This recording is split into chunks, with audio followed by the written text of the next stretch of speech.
Hi friends, అందరికీ ఇంతకుముందు వీడియోలో తోటకూర వండిన కదా. ఆ తోటకూర ఎంత పెద్ద కట్ అయినా వండిన తర్వాత కొంచెమే కూర అవుతుంది, సరిపోదు. అందుకనే మామిడికాయ తురుము పచ్చడి అయితే చేస్తున్నాను. ఇది రోటి పచ్చడి కాదు, మిక్సీ పచ్చడి కాదు, వండే పచ్చడి అన్నమాట. ఈ పచ్చడి మా పెళ్ళిళ్ళు కాకముందుకు మేము స్కూల్ వెళ్ళే టైంలో అయితే మా అమ్మ చేసేది. అప్పుడు మంచిగా తినేది మేమైతే. ఈ పచ్చడితోటి వైట్గా ఉండేది.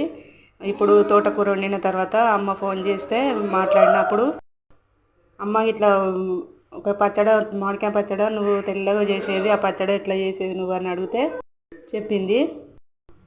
ఫస్ట్ మామిడికాయను కడిగి ఆరిన తర్వాత పొట్టు గీరిన తర్వాత తురిమి పెట్టుకోవాలి.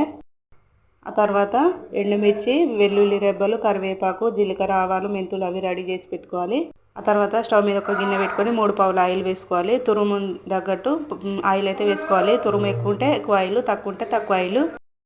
ఆయిల్ వేడిన తర్వాత జీలకర్ర, ఆవాలు, మెంతులు, ఎండుమిర్చి అవి వేసి ఫ్రై అయిన తర్వాత వెల్లుల్లి రెబ్బలు ఫ్రై అయిన తర్వాత కరివేపాకు ఫ్రై అయిన తర్వాత మామిడికాయ తురుము వేసుకోవాలి.